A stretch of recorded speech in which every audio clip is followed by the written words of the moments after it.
The शंखनाद channel में आए हुए बहनों और भाइयों, आप सबको जय श्री राम। आशा नहीं विश्वास करता हूं आप सब प्रसन्न होंगे। आइए आज के इस सत्र में हम थोड़ा विचार करेंगे देश की राजनीतिक स्थिति कैसी है। आज देश का वायुमंडल, देश का वातावरण देख करके मन को बड़ा कष्ट होता है। देश जहाँ जाना चाहिए था उन ऊंचाइयों पर नहीं पहुंच पाया। उसके लिए हमारी आज की राजनीति और हमारे आज के राजनेता जिम्मेदार। हमने सुना था पंडित मदन मोहन मालवीय जी कैसे थे, सरदार वल्लभ भाई पटेल कैसे थे, नेताजी सुभाष चंद्र बोस कैसे थे, डॉक्टर राम मनोहर लोहिया कैसे थे, पंडित दीनदयाल उपाध्याय कैसे थे, डॉक्टर श्यामा प्रसाद मुखर्जी कैसे थे। ये लोग किसी भी पार्टी में होंगे, ईमानदार थे, चरित्रवान थे, देशभक्त थे। इस देश का चिंतन उनके ध्यान में था। आज मैं उन्हीं में से एक ऐसे महापुरुष, 7 साल की उम्र थी, माता पिता चले गए। ननिहाल में उनका पालन पोषण हुआ। 10वीं में 12वीं में पढ़ाई की, पढ़ाई में नंबर 1। इनको उसके उपलक्ष्य में छात्रवृत्ति मिली और उस समय के बड़े लोगों ने इनको पारितोषिक देकर के इनकी पीठ थपथपाई। तो पढ़ाई में बहुत अच्छे हो, लेकिन जीवन व्यापार में नहीं लगाया, सस्ती राजनीति में नहीं लगाया। पूरा जीवन देश के लिए, धर्म के लिए, समाज के लिए लगा दिया। उस समय भी कोई अपोजिशन में होगा, उनके गुण, उनकी योग्यता को देखकर उनका सम्मान करते थे। और आज भी ये देश उनसे प्रेरणा ले सकता है। उस महापुरुष का नाम है पंडित दीनदयाल उपाध्याय। किसी को गरीबी में पिसता हुआ देखते थे, उनके प्रति कैसी संवेदनशीलता जागती थी। एक बार वो मुजफ्फरपुर से मोतिहारी जा रहे थे। उनके बराबर में एक बड़े अधिकारी बैठे थे। एक पालिश करने वाला एक बालक आया। उसने उस अधिकारी को पूछा, क्या मैं आपके जूतों पर पालिश कर दूं? अधिकारी ने पूछा, तुम्हारे पास कोई अच्छा कपड़ा है पालिश करने के लिए, चमकाने के लिए? उनका वो तो मेरे पास नहीं। दीनदयाल जी ने अपना बैग खोला, एक तौलिया थोड़ा पुराना था, उसको निकाला, फाड़कर उस बालक को कहा, ले बेटा, साहब के जूतों पर अच्छी तरह पालिश कर। चेहरे पर मुस्कुराहट आ गई और उसने उनके जूतों पर अच्छी तरह पालिश की। जो भी उसको 2 पैसे 4 पैसे मिलने थे उसको मिला।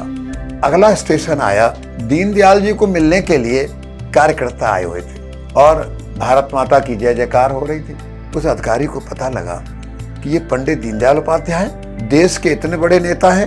थोड़ा उसको शर्म महसूस। जो वो पढ़ते थे, पर जो गरीब परिवार के, सामान्य परिवार के लोग थे, पढ़ाई में कमजोर थे, खुद पढ़ते थे, उनको पढ़ाते थे, लेते कुछ नहीं थे, प्रोत्साहन भी देते थे, मोटिवेट भी करते थे। उनकी ट्रेन बंगलौर पहुंचती है। 3-4 कार्यकर्ता लेने के लिए आते हैं सामान उठाते। उनका रुक जाओ, आप सामान मत उठाइए। कहला, हम आपको लेने आए हैं। कहने लगा, नहीं, जो कुली हैं उनको सामान उठाने दीजिए, 4 पैसे उनको भी मिल जाएंगे। सोचने की दृष्टि कैसी थी, संवेदनशीलता कितनी थी। मैंने अपने एक अधिकारी से, अपने एक संघ के अधिकारी से घटना सुनी थी। रात को लौटते थे, 11-12, कभी ट्रेन से 1 बज जाता था।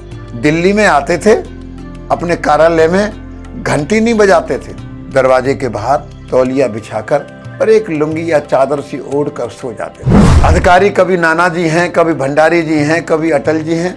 वो कहते थे, भाई आपने हमको जगाया क्यों नहीं?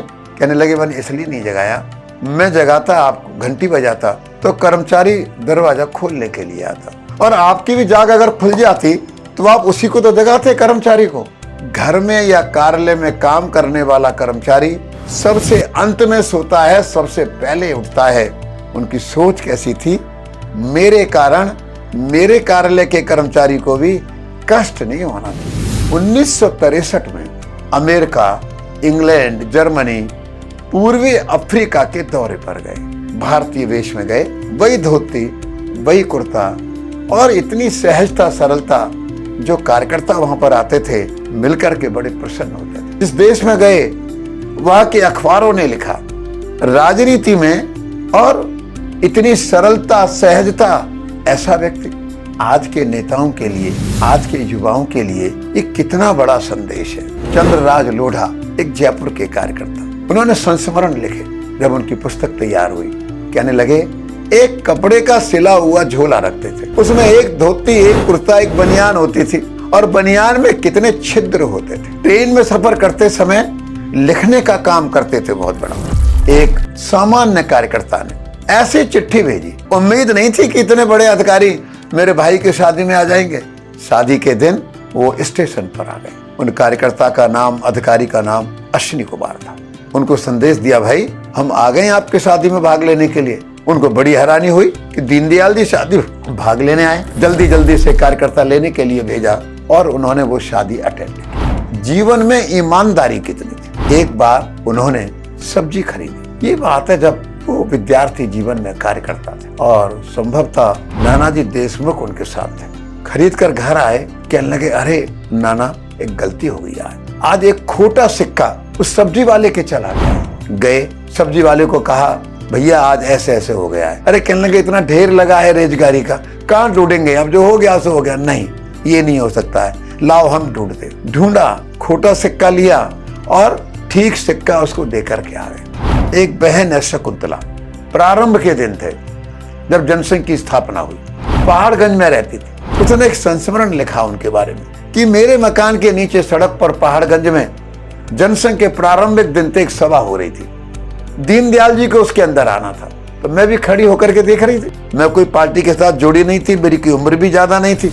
मैंने देखा मंच बन रहा है, छोटा सा मंच, दरी बिछ रही है, झंडे लग रहे हैं। बहुत ज्यादा उम्र नहीं, एक नौजवान सा देखा, धोती कुर्ता पहना हुआ है, दरी बिछवा रहा है, टेंट वालों के साथ मिलकर मंच तैयार कर रहा है। मेरा कोई बहुत ज्यादा ध्यान नहीं गया, होगा कुछ। पर जब सभा प्रारंभ हुई और परिचय कराया गया कि अब पंडित दीनदयाल जी उपाध्याय हमारे संगठन के महामंत्री आपके बीच में भाषण देंगे, वही नौजवान जो व्यवस्था में लगा हुआ था, मंच बना रहा था, खड़ा हो गया, भाषण देना प्रारंभ किया। मेरे जीवन पर आज तक उसका प्रभाव था और जो उन्होंने भाषण दिया और वो एक एक शब्द ने मेरे जीवन पर इतना प्रभाव किया कि मैं जुड़ गई संगठन के साथ, जनसंघ की मेंबर बन गई। धीरे धीरे मैं भी एक कार्यकर्ता और एक अधिकारी बन गई। पर निडर भी थे, निर्भीक भी थे। 7-8 साल की उनकी उम्र में डाकुओं ने घर पर लूटने की दृष्टि से हमला बोल दिया। उनकी मामी को धक्का दे करके गिरा दिया, दीनदयाल जी को पटक दिया, उनकी छाती पर पैर रख दिया डाकुओं के सरदार ने। ये 7-8 साल का बालक बोलता है, हिम्मत देखिए आप। मैंने डाकुओं के बारे में सुना था, वो गरीबों की मदद करते हैं, अमीरों को लूटते हैं, पर आप तो, हम तो कोई बहुत अमीर नहीं है। डाकुओं के सरदार पर प्रभाव पड़ा।